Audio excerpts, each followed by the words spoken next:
오늘은 누가복음 강의 104번째 시간으로 실족과 용서의 교훈이라는 제목으로 하나님 말씀 증거하도록 하겠습니다.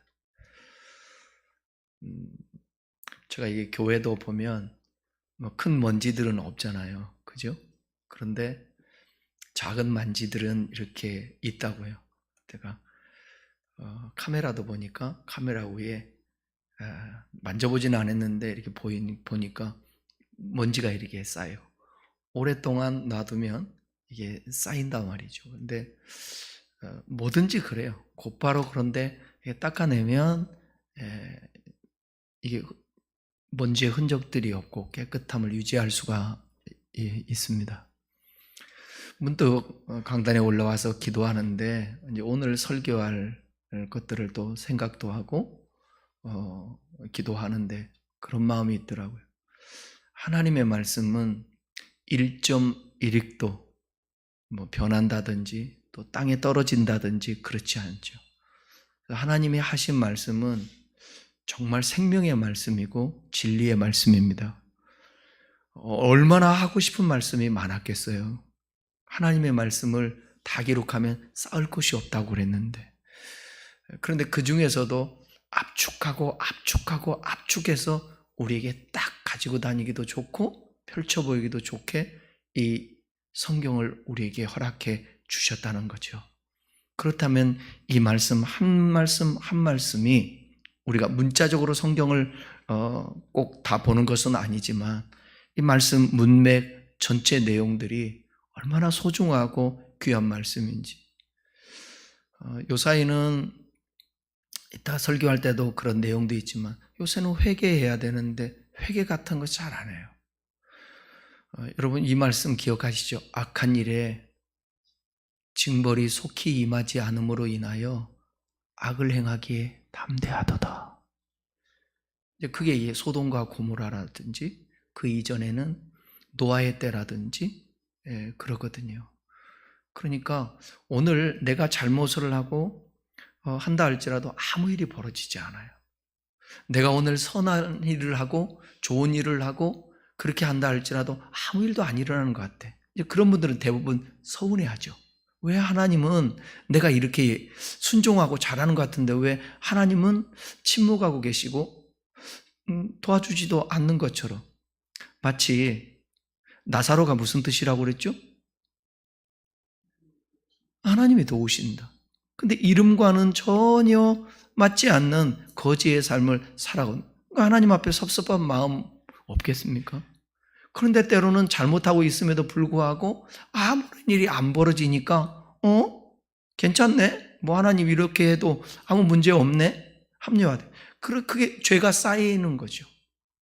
장기적으로 보게 되면 그건 뭐냐면 하나님의 역사와 하나님의 도우심과 하나님의 인도하심을 못 받아요.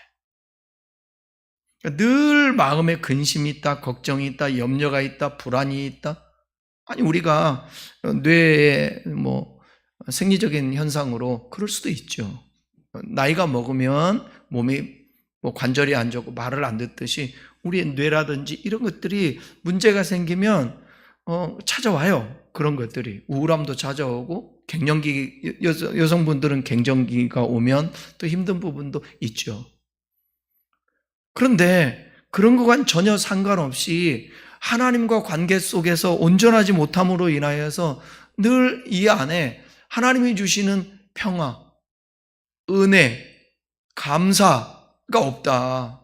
일주일을 살아가는데도 하나님 감사합니다, 할렐루야, 이런 고백이 없다고 한다면 그러면 이 무디진 신앙 가운데 있거든요. 여기에는 아무런 역사도 안 일어납니다. 아무런 역사도.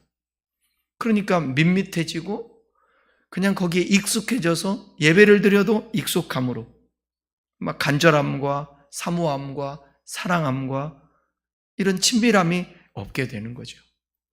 오늘도 제가 이 말씀을 설교를 준비하고 묵상하면서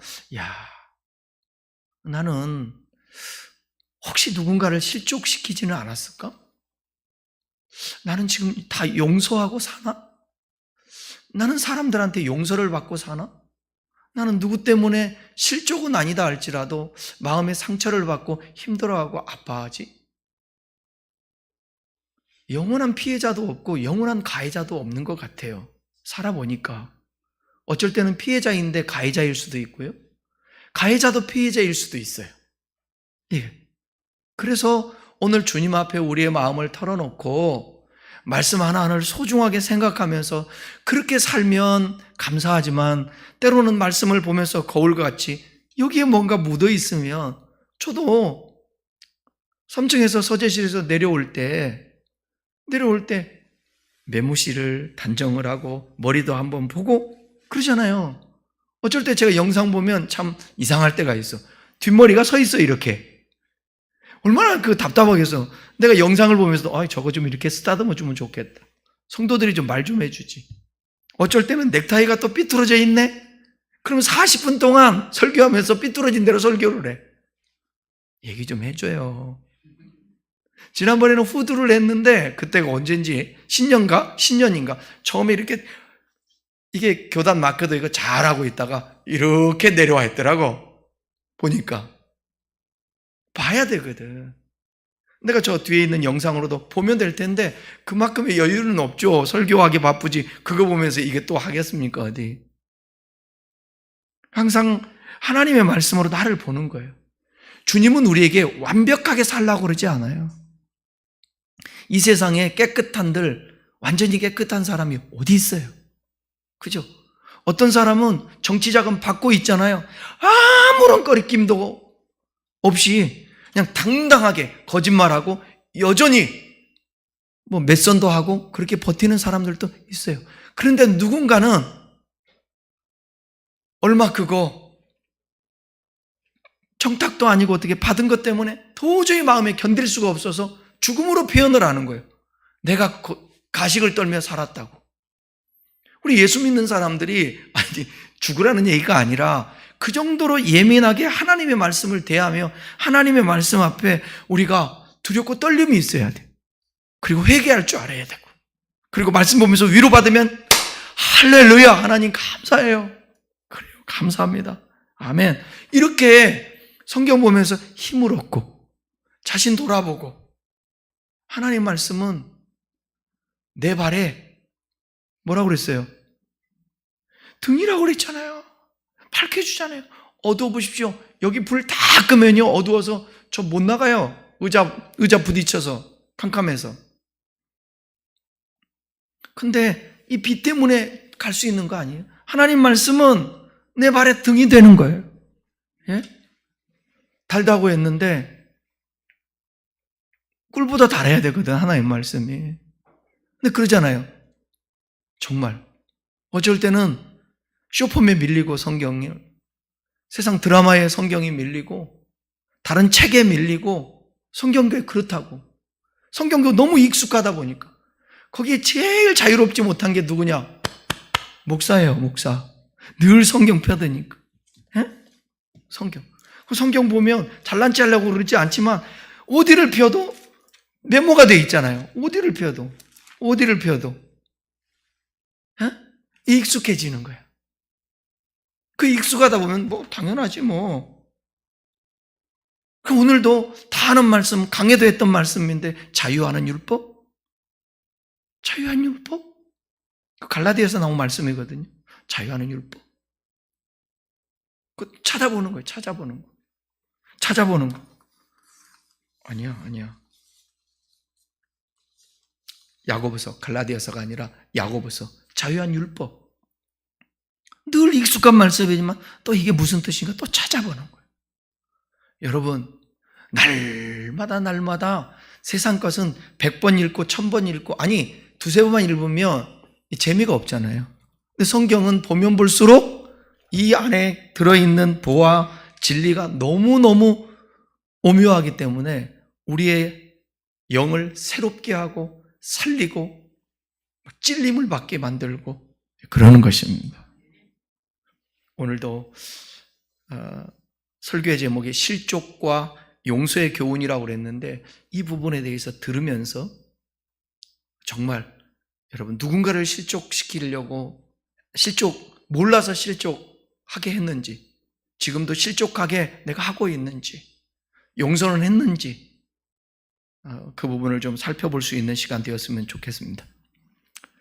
예수님께서 베레아 지역에서 사역을 이제는 마감하면서 제자들이 가져야 할 주요 덕목들을 강조를 합니다. 그 15장, 16장 앞에 나오는 15장, 16장에서 나오는 비유들을 총 정리하면서 이 바리새인들과 서기관들과 구별되는 삶을 살아야 할 것을 말씀하고 있어요. 그러니 우리가 얼마나 여러분 하나님의 그 관점으로 봐야 되겠어요. 당시에 예를 들자면 그런 거예요. 목사 같은 사람, 여러분이 저를 지금 신뢰하기 때문에 오늘도 이 자리에 앉아있고 예배드리고 나를 목사로 인정하지 않습니까? 그 당시에 바리새인과 서기관도 그랬거든요. 근데 대중들은 알아차리지는 못해요. 저 사람이 어떤 사람인지. 하나님 잘 믿고 있다고 생각하고 있죠.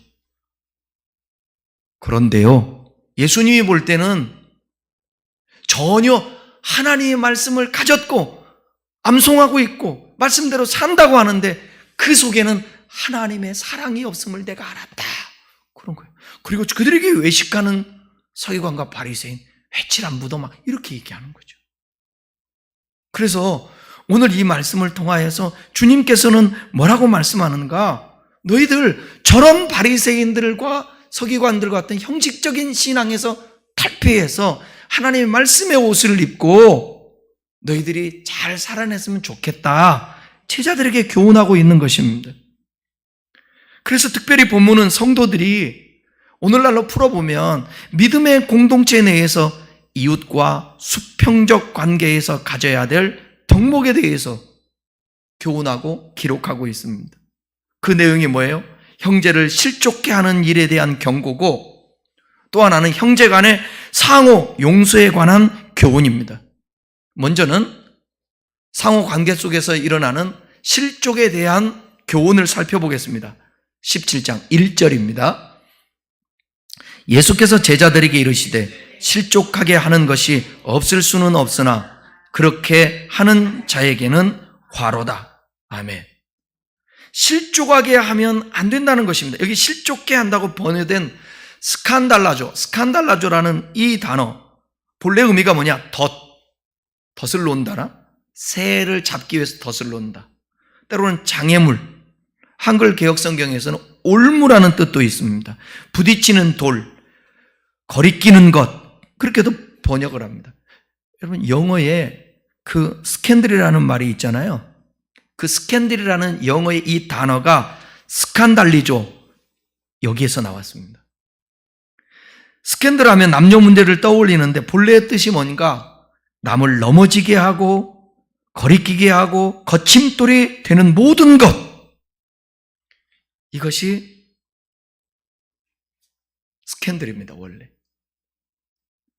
그래서 시편 140편 5절에서는 그 단어를 이렇게 쓰고 있어요. 한번 보십시다.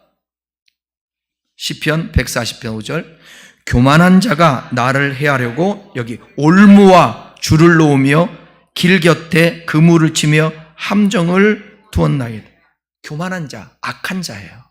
악한 자가 올무를 놓는 것입니다. 올무에 줄을 놔요. 여기 올무가 스칸달리죠. 스캔들이에요. 이런 경우로 살펴보면 본문에서도 실족게 한다라는 것은 형제를 시험에 빠뜨리거나 거짓교리를 가르치는 거예요. 그리고 잘못된 믿음으로 이끄는 것입니다.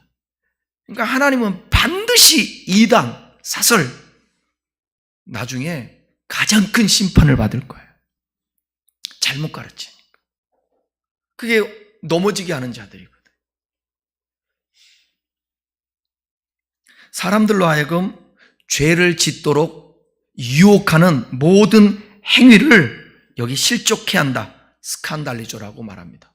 성경 고린도전서 10장 32절 33절을 한번 보겠습니다. 유대인이나 헬라인이나 하나님의 교회에 거치는 자가 되지 말고, 여기 거치는 자, 이 단어 여기 거치는 자, 이게 바로 실족케 하는 스칸달리조라는 단어가 바로 이 거치게 하는 자가 되지 말고. 33절, 나와 같이 모든 일에 모든 사람을 기쁘게 하여 자신의 유익을 구하지 아니하고 많은 사람의 유익을 구하여 그들로 구원을 받게 하라.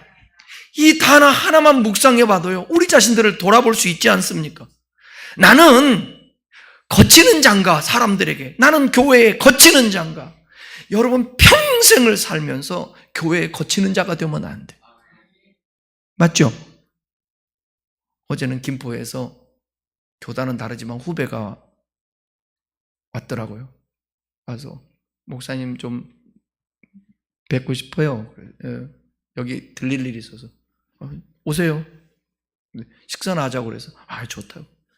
굴밥집 가서 같이 식사시켰는데 뭐 추가로 또 뭐 다른 걸 시키는데 굳이 자기가 밥을 또 식사값을 내겠대. 그러니까 손님이 여기 왔는데 목사님 맨날 사니까 저도 한번 사야죠. 그러면서 식사하는데 또 여기 와서 커피 마시면서 그 얘기를 하더라고. 교회에 찬양하는 참 소신껏 목회 잘 하시는데 찬양하는 팀이 조금 좀 몸이 좀 불편한 사람이 있었던가 봐요. 근데 교회에서 좀 영향력 있는 재정의 한 3분의 1 정도 감당하는 사람이 좀 그 사람을 좀 이렇게 좀 빠지게 하면 안 됩니까? 그럴 수 없다고.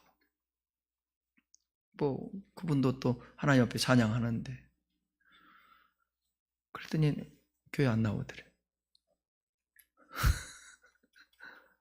그러니까 많이 힘들었다고 그러더라고요. 뭐 하나님 판단하시겠지만 이런단 말이에요. 저나 여러분이나 교회에 거치는 자가 되면 안 돼요. 한국 교회에 거치게 하는 사람들도 얼마나 많은지 몰라요. 그것도 목회자들도 그러고 신자들이. 그것은 영혼들을 그들 때문에 덕이 안 되고 자기 교회는 잘 나가고 부흥될지 모르지만 이 세상 가운데서 빛과 소금이 안 되고 덕이 안 되니까 교회를 찾지를 않는 것이죠. 교회는 참 신성한 곳, 교회 가면 위로받는 곳. 내가 죄가 많아서 교회를 못 가지. 교회 가면 좋은데. 그런데 그렇지 않고 뭐라고 그러냐, 교회 가면 뭐해, 다 도둑놈들만 있는데. 내가 도둑놈입니까? 여러분이 도둑놈입니까?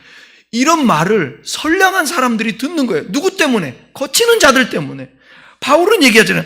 나와 같이 모든 일에 사람을 기쁘게 하여 내 유익이 아니라 많은 사람의 유익을 구하여 그들로 구원을 받게 하려고. 이게 거치는 자예요? 이 자는 뭐예요? 사람을 살리는 자 아니겠습니까? 맞죠? 예배당에 딱 들어오면 집사님 오세요. 아이고 권사님 할렐루야. 왔니 얘들아? 인사를 해야 되나 말아야 되나? 벌써 서로 간에. 그럼 돼요 안 돼요? 그럼 안 되잖아. 응? 지난주에 예배드리고 식사 같이 못하고 가니까 얼마나 막 섭섭해하지. 당연히 가정에 또 대소사가 있으면 여러분들도 그래요. 가야지. 응? 나몰라라 하지 말고 인사하고. 그래도 어찌하든지 우리 권사님이라고 예배드리고 가야 된다고 예배드리고 이렇게 또 가시지 않습니까? 교회. 근데 오늘 왜 왔어? 저렇게 하려면 오지 말아볼든지. 이렇게 그런 대상이 되면 안 되잖아요. 여러분들이 항상 생각을 해야 돼. 누군가에게 나는 거치는 사람인가? 환영받는 사람인가? 이거. 내가 거치는 사람은 누군가를 실족해 하는 거예요. 실족해. 교회에서는 진짜요. 때로는 가면도 써야 돼. 싫어도 싫은 척 하면 안 돼요. 인사도 안 하고 못 본 채 하고 투명인간 취급하고. 나는 내가 지금까지 살아가면서 제일, 저도 당해봤지만 나쁜 게 뭐냐, 사람을 대할 때 투명인간 취급하는 거예요. 여러분 절대 그러면 안 돼요. 어떻게 내가 표현하고 싶은 거 다 하고 살아요. 그래도 저 사람 상처받으면 안 되니까 그래도 숨기고 하나님 앞에 기도하면서 그런 거죠. 예수님께서 제자들에게 실족해 하는 것이 없을 수는 없지만 있게 하는 자는 어떤 일이 벌어진다고요? 화로다, 화로다, 화로다. 이 화가 그냥 화가 아니에요. 심판이에요, 여러분. 죄는 피할 수 없는 것입니다. 예수님께서 실족해 하는 것이 없을 수는 없으나라는 말씀에서 보는 것처럼 이 세상에 죄를 짓게 만드는 요소가 늘 산재에 있다는 사실을 인정하고 계십니다. 어디든 있습니다. 가정에도, 직장에도, 교회에도 침입합니다. 사회 전반입니다. 죄를 피할 수 있는 곳은 없어요. 사람이 어디에 있든지 그곳에는 죄가 있습니다. 그러므로 실족해 하는 일이 없다고 하는 것은 거의 불가능합니다. 그러면 어쩌란 말이냐라고 여러분 따질 수도 있겠죠? 예수님께서 세상에 죄가 존재한다는 사실 그대로 인정하시면서 그러한 시험이 반드시 그리스도인에게 있기 때문에 오히려 그리스도인들은 그들의 공동체에서 더욱더 경각심을 가져야 된다라는 것을 주님께서 지금 교훈하고 계시는 것입니다. 이렇게라도 들으면 나는 실족하는 사람이 되지 말아야지. 거치는 사람이 되지 말아야지. 모든 사람에게 기쁘게 하고 유익을 주는 사람이 돼야지. 오늘도 선배 목사님이 또 같이 오셔가지고 얘기하는데, 손 목사 전화하길래 누구예요? 그 사람이야. 그 목사님이야. 근데 왜 이렇게 나는 이렇게 사람들이 이게 만나고 싶어 하고 자기하고 식사하고 나를 식사를 하려고 기다리는 사람이 이렇게 많지? 왜 그럴까? 상담했으니까 분석 좀 해봐 나한테. 그래서 왜 그런 줄 아세요? 그 세 가지예요. 하나는 그 상대방을 존중하기 때문에 그러는 거예요. 그리고 그 사람을 무조건적으로 존중해 주기 때문에 그래요. 그 진실하기 때문이고. 또 하나는 공감해 주니까 그런 거죠. 여러분, 우리가 살아가는 삶에 있어서 그런 것들을 배워가는 거예요. 진실하고, 존중해 주고, 공감해 주고. 누가 그 사람을 싫어하겠습니까? 여러분들이 그렇게 세 가지를 하면서 살아가 보십시오. 상담자가 내담자에게 가져야 될 태도가 그거예요. 이게 졸업시험에 나왔다는 거 아니에요? 그래서 제가 암송하고 있는 거예요. 졸업시험에 나와서. 근데 사실이야. 목회도 마찬가지고 사람을 대할 때도 마찬가지. 진실이 이성이 있어야지. 존중해 줘야 될 거 아니야. 공감해주고 이해. 그러니까 사람이 붙지. 제가 그렇게 안 해주면 사람들이 나를 찾아오겠습니까? 만나려고 하겠습니까? 어디를 가든지 여러분 거치는 자가 되면 안 돼. 서목사 왔어? 동생 왔는가? 전라도 사람도 아니고 경기도 사람인데 동생 왔는가? 왔지라. 그러는 거예요. 왔는겨? 왔어. 니 왔나? 왔다. 그리스도 안에서 무슨 전라도가 필요 있고 경상도가 필요 있고 충청도, 강원도가 무슨 필요 있어요? 헬라이나 유대인이나 그리스도 안에서 모두 다가 하나지. 아니야, 절제해야 돼. 이러다 또 설교 길어진다고. 어쨌든 우리가 살아가는 삶에 있어서 죄를 안 지을 수는 없어요. 그거 다 주님이 아셔요. 그럼에도 불구하고 이렇게 들으면 조금이라도 더 나아지고 새로워지고 거룩해지고 경각심을 갖게 되는 것입니다. 무서워요. 주님의 말씀이 2절입니다. 2절 그가 이 작은 자 중에 하나를 실족해 할지인데 차라리 연자맷돌이 그 목에 매여 바다에 던지는 것이 나으리라. 실족해 하는 자는 화가 있다고 그랬잖아요. 그 화인데 어떤 화인가? 이렇게 무서운 거예요. 작은 자 중에서 하나를 실족해 하는 자는 얼마나 큰 형벌을 받게 될 것인가를 말씀해 주는 거 우리 지금 읽었잖아요. 연자맷돌이란 그 당시에 나귀가요, 곡식을 빻기 위해서 끌고 도는 맷돌. 이거 하면 여러분 생각나는 사람 있죠? 맷돌을 쥐고 눈알이 뽑히고 삼손. 네, 삼손. 그 우리 영화에서도 봤잖아요.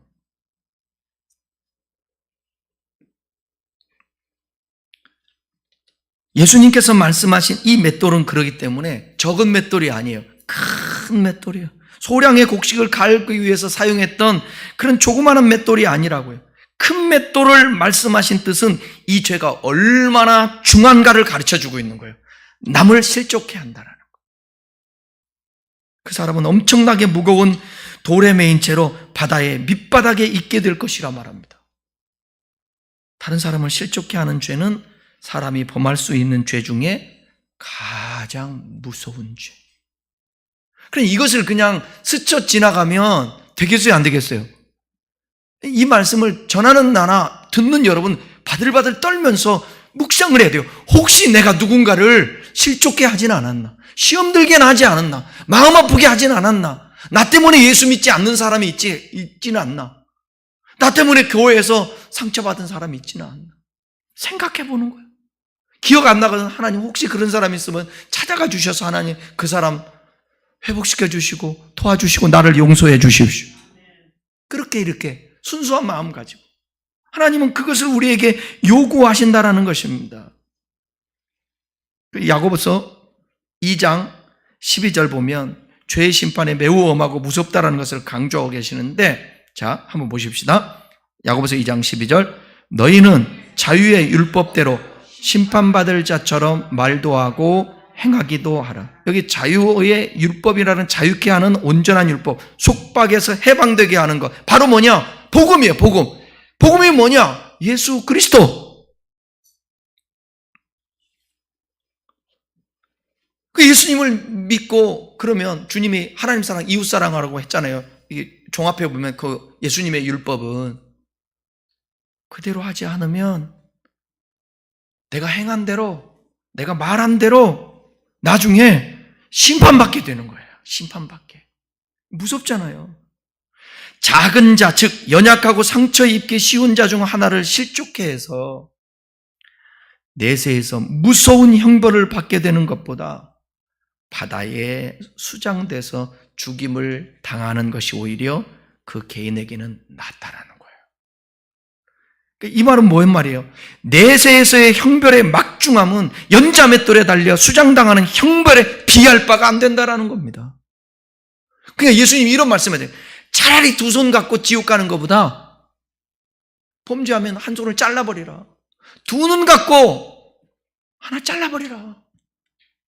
차라리 그렇게라도 천국 가야지. 성도들은 남들이 보잘것없게 여기는 소자, 즉 소외된 이웃이나 스스로 힘으로 설 수 없는 믿음이 연약한 자들, 그 하나하나에 이르기까지 세심한 관심을 기울여야 된다는 거예요. 여러분 생각해 보세요. 이 앞에 나온 게 거지 나사로와 부자 얘기잖아요. 부자는 호화로이 자색 옷을 입고 고운 속옷을 입고 살고 날마다 연락하고 잔치를 벌려요. 그런데 대문 앞에는 누가 있다고요? 안중에도 없는 것입니다. 그게 바로 오늘 여기서 말하는 소자예요. 그게. 우리는 그냥 스쳐 지나갈 때가 많아요. 나에게 뭔가를 원하고 있는데도 불구하고 우리는 그냥 지나갈 때가 많아요.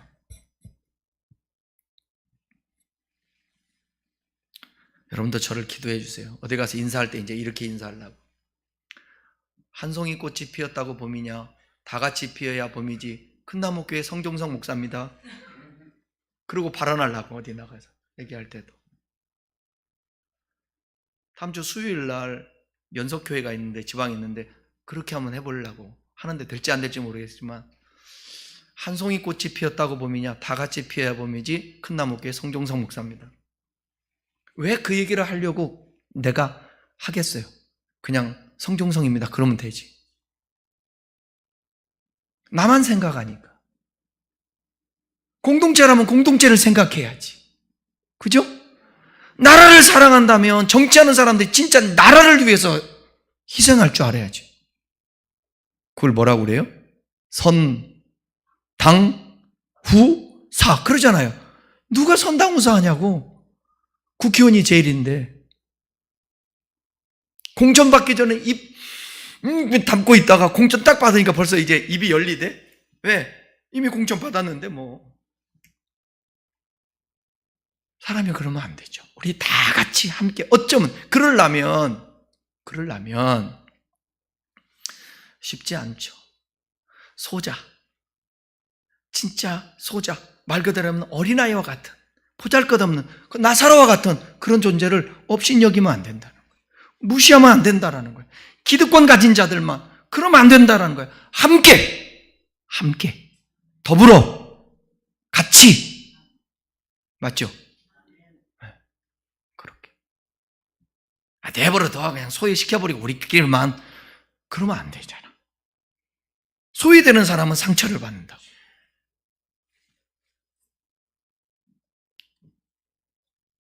어디를 가도 그런 거 있잖아요.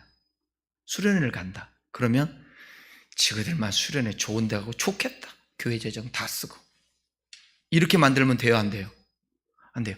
아유, 내가 수련회 같이 가야 되는데 미안하고 못 가갖고 막 죄송하고 이렇게 만들어야 된다. 뭐든지. 그러면 잘 다녀오시라고 수련회 뭐도 하고 찬조도 하고 그러는 거 아닙니까? 그러니까 누군가를 생각 없이 살면 안 돼. 이 세상 쉽지 않아요. 누군가가 상처받지 않게, 시험받지 않게. 나의 발언이 누군가에게는 유익이 되지만 누군가에는 또 상처가 될 수 있다고. 그런 것들을 배려해서. 그러니까 나 이번에 보니까 참 아쉽기도 하지만 고소하. 왜냐하면 막말하다가 한 방에 날아가잖아 그냥. 앞으로 정치할 사람들은 막말하면 안 되겠더라. 예? 왠가 까불더라. 목사의 눈에도 보니까 까불더라고. 거침없이 막 남에게 상처 주는 말하고 하더니 한 방에 가버리대. 이게 그래서 나의 말들이, 나의 행동들이 정말 얼마나 중요한지 몰라요. 그러면 안 되는데 저도 연약해서 어디를 가면 저 목사입니다. 저 그렇게 안 다니려고 그러고 있어요. 말만 해도 목사님이세요? 그래요. 제 목소리가 목사님 같습니까? 네, 그래요. 이제부터는 할렐루야. 그러니까 덕이 돼야 되는 거야, 항상. 동네에서도 마찬가지예요. 엘리베이터를 타고 다녀도 그냥 옷을 막 아무렇게 머리도 아무렇게 할 수가 없어. 모자라도 쓰고 해야지. 예? 이게 쉬운 게 아니야. 그것은 뭐예요? 가식이라든지 그게 아니라 다른 사람에게 생각하고 있는 것보다 배려를 해줘야 되잖아요. 누구든지. 그러니까 여러분들이 이렇게 옷 예쁘게 입고 오지. 그거 자유한다고 해서 막 입고 다니면 되겠습니까? 여기 올 때 신발 보자. 어디 신발 좀 보자. 슬리퍼 신고 왔나? 그잖아요. 예를 든다면 상대방이 싫어하는 거는 그러기 위해서. 나는 참 성경 중에 이 말씀 여러분도 많이 들었고 좋아하는 게 뭐냐. 모든 것이 가하나 모든 것이 유익되지 않고 모든 것이 가하나 덕이 되지 않는다고. 그것을 순간순간 어떻게 분별하냐고. 깨어 근신하고 하나님의 말씀 갖고 묵상하고. 이건 계속 실패 속에서 만들어지는 거예요. 훈련하고 교육받고. 완전해질 수가 없어요. 하나님은 여지없이 우리 자신들을 남 정죄하고 판단하고 막 그러잖아요. 그러고 상처 주는 사람은 자신이 당하게 만들어. 그래서 자기를 보게 만들어. 어이구, 내가 다른 사람 내가 이렇게 아팠을 때 다른 사람 내가 아픔을 주었구나. 이렇게 만드는 거예요. 이렇게. 인생이라는 게 참 모르는 거예요. 강연하는 김창옥이라는 사람 있잖아요. 김창옥. 참 사람이 진실되고 진중해서 제가 웃기기도 하지만 참 좋아하는 친구 중에 하나예요. 그 얘기 하더라고. 엄마가 하루는 전화가 왔대. 아야, 창호가 70이 넘었는데 73세 때인가?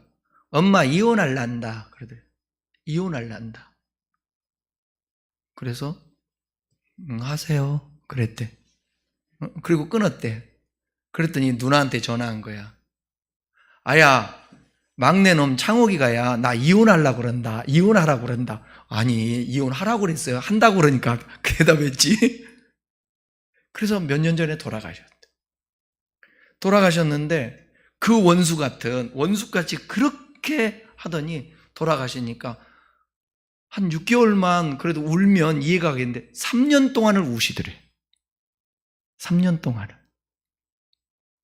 아마 나이 들어서 이제 막 힘을 못 쓰고 누워 계실 때 구박을 하면 엄청 했나 봐. 그동안 살아오면서 당한 거 그때 다 쏟아버렸나 봐. 엄마, 아들이 하는 얘기야. 우리 인생이 그런 거예요. 우리 인생 자체가. 내 마음과 감정을 믿으면 안 돼. 지금 원수 같고 싫고 꼴보기 싫은 것 같지만 시간 지나면 아니라고. 나도 우리 어머니하고 우리 아버지하고 원수인 줄 알았어. 맨날 싸우니까. 근데 우리 어머니 입원하니까 방바닥을 치면서 그 대성통곡에서 아차, 그거구나. 내가 며칠 전에 생각했어.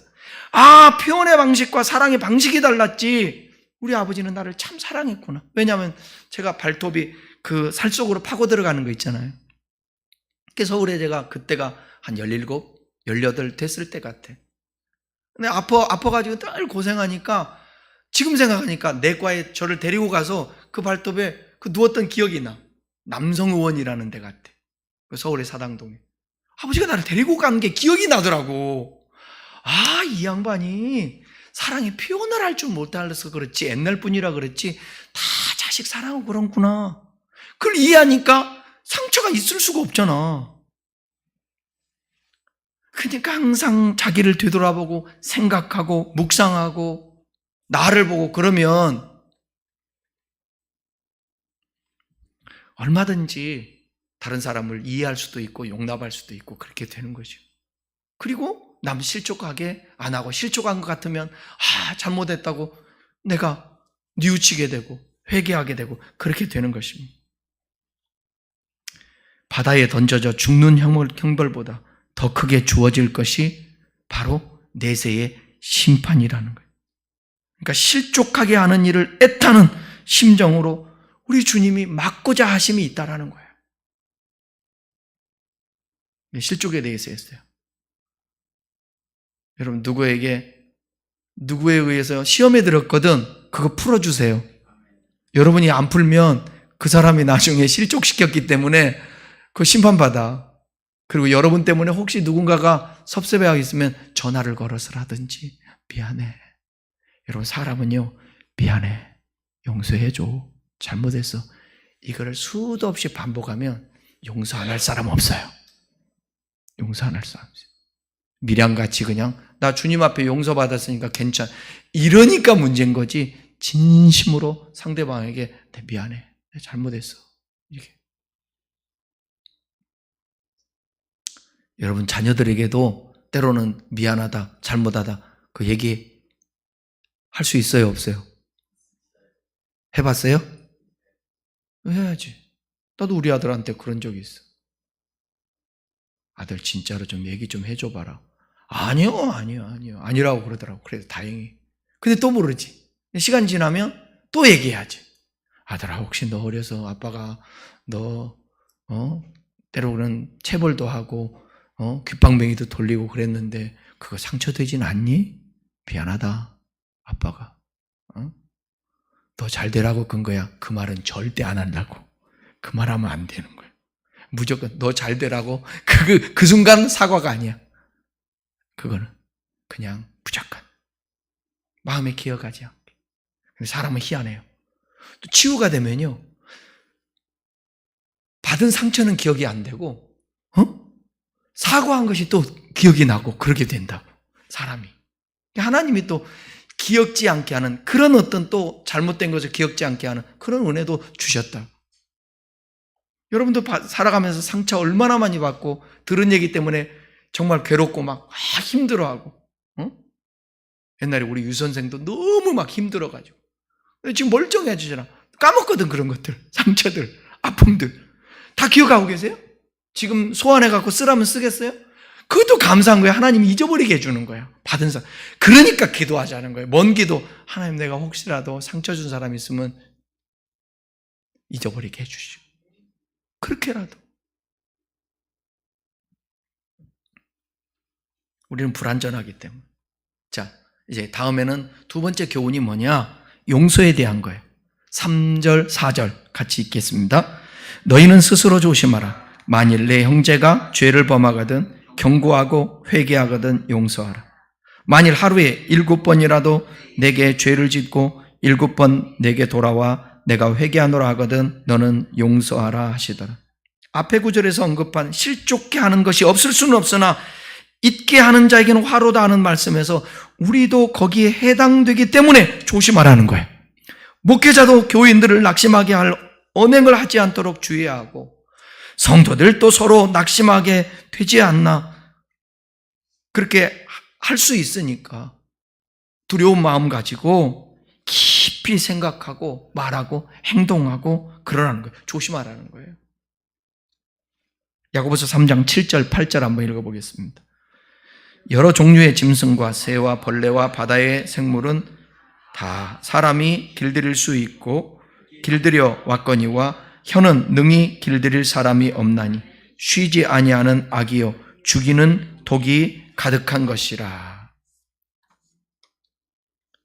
그러니까 우리 안에 있는 생각들을 혀를 길들이지 아니하면 막 쏟아내거든요. 이게 절제 않은 파수꾼을 여기다가 반드시 세워놔야 돼. 파수꾼. 그 파수꾼이 뭐냐? 우리 주님, 성령님, 하나님의 말씀이에요. 네?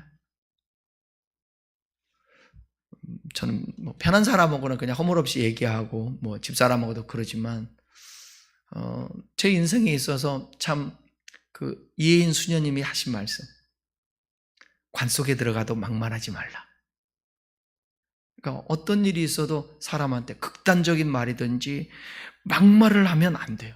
막 비판하고 판단하고 어떤 일에 대해서는 비판할 수 있지만 그 사람에게 대해서 메시지는 비판할 수 있지만 메신저까지 잘못하면 그러면 인격 모독이 되고 큰 상처를 받게 할 수 있다는 거예요. 그래서 사람에게 뭔 얘기를 할 때는 정말 뼈 때리는 그런 농축된 단어들, 언어들 이런 거 쓰면 안 됩니다. 그런 것들을 저도 많이 설교 지금도 하면서 돌아보는 마음이 없지 않아 있습니다. 조심하라는 것은 나에게 잘못을 범한 형제에게 자기는 절대로 그런 잘못을 범하지 아니할 온전한 사람으로 생각하면서 용서하지 못하고 정죄만 하는 그런 사람이 되지 않도록 조심해야 한다는 것입니다. 누구도 죄에서는 자유롭지 못합니다.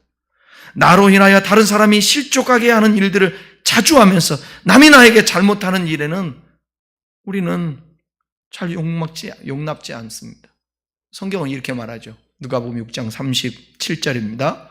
비판하지 말라. 그리하면 너희가 비판을 받지 않을 것이요. 정죄하지 말라. 그리하면 너희가 정죄를 받지 않을 것이요. 용서하라. 그리하면 너희가 용서를 받을 것이요. 용서를 나도 해야 용서받을 거 아닙니까? 용서받기만 원하고 나는 용서 안 하고 그건 안 되죠. 잘못을 했을 때는 그를 경고하라고도 말을 해요. 이 부분도 또 우리가 생각할 부분이에요. 경고하다라는 말은 뭐냐? 강력하게 꾸짖는 것을 말합니다. 형제가 범죄했을 경우에 즉각적으로 찾아가서 죄를 깨닫게 해주고 회개하도록 도와주는 것. 범죄한 형제를 책망하지 않으면 죄를 가볍게 여기기도 합니다. 또한 죄를 범하고도 죄인 줄 깨닫지 못하고 더 큰 죄에 빠질 수 있어요. 결국 그 영혼이 실족게 된다는 거예요. 주위에 있는 다른 사람들도 그 죄에 오염됩니다. 죄는 누룩과 같이 퍼져나가기 때문에 공동체를 때로는 병들게 하는 거예요. 그러니까 사랑의 마음으로 공격하기 위해서가 아니라 정죄하기 위해서가 아니라 그 사람을 살리기 위해서 사랑의 마음으로 얘기하면 그러면 깨닫겠죠. 맞죠? 교회에서 설교할 때 어떻게 피해갑니까? 다 회개하라를 어떻게 피해가요? 이 설교를 하면서 그냥 어떻게 유하게 설교하냐고 주님이 경고라고 말하는데, 그러면 경고를 해야 되는데 목회자가 누구 한 사람을 빗대서 마음에다 염두에 놓고 막 공격하듯이 하면 이거 돼요, 안 돼요? 안 되는 거죠. 절대로. 큰일 납니다. 이거는 사람 영혼을 죽이는 겁니다. 그렇게 하면 안 되지만 사랑으로, 누구의 마음 갖고, 예수님의 마음인데 성경에 바울은 뭐라고 얘기하냐면, 자기가 누구의 마음을 가졌다고 얘기하냐면 아비의 마음을 가졌다고 그래요. 아비의 마음. 아비. 그냥 우리 애들 키워보면 알지만, 여러분 애들한테 하고 싶은 말이 있어요, 없어요? 턱까지 차오르죠. 여러분보다 내가 많을까요? 내가 적을까요? 사람마다 다르죠. 저는 가르치는 사람이기 때문에 자꾸 아들 보는 것마다, 우리 가족에서 보는 것마다 다 이게 뭐 보이잖아. 그럼 뭐예요? 나쁜 말로 뭐 하는 거예요? 잔소리라는 말은 좋지. 그래도 지적질. 늘 지적질이야. 늘 지적질. 그러니까 사모들이 강단에다 이불을 피겠다라는 거예요. 왜? 우리 목사님이 너무 다르니까. 집에서의 삶과 교회에서의 삶이 너무 다르니까. 그러니까 강단에서 삽시다. 그래야 내가 살지. 그건 아니잖아요. 쉽지가 않습니다. 그러니까 혹시라도 잘못하고 있다, 그런 사람들 우리가 사랑으로 대하고 회개하기를, 가서 잘못한 거 있으면 권고하면서 얘기하고 회개하라고. 원수와 같이 생각하지 말고 형제와 같이 권하라. 아시겠죠? 이게 데살로니가후서 3장 15절이에요. 원수같이 생각하지 말고 형제같이 권하라. 경고를 하고 당신 잘못하고 있어, 그 말을 할 때에도 이렇게 형제처럼 권하라는 거죠. 여러분들이 기도할 때 그래야 돼요. 목사가, 하나님 아버지, 우리 목사님 아비의 마음을 갖게 해주세요. 형제를 권하듯이 하나님 말씀을 잘 전할 수 있도록 도와주십시오.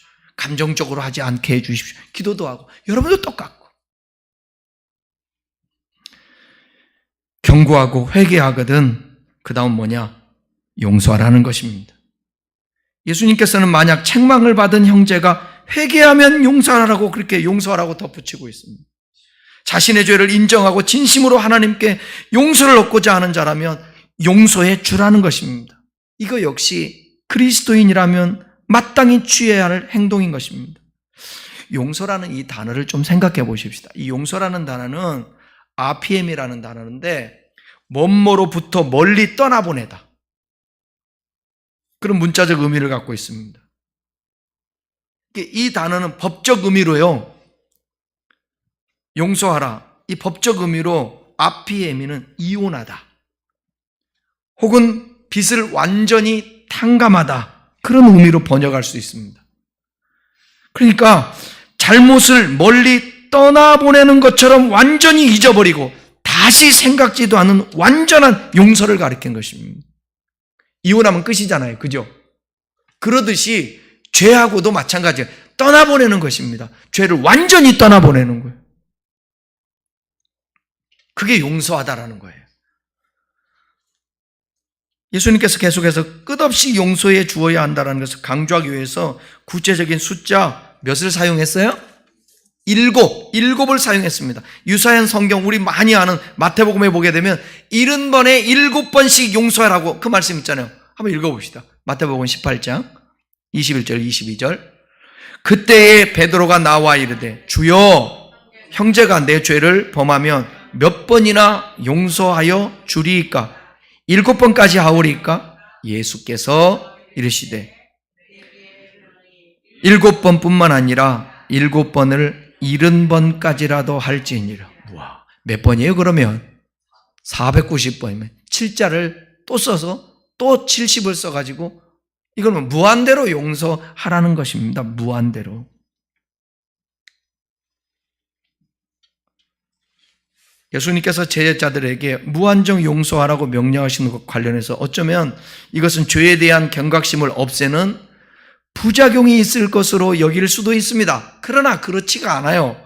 왜냐하면 이 용서에는 철저한 뭐가 따라와야 되는 거예요? 회개가 따라오는 것입니다. 회개.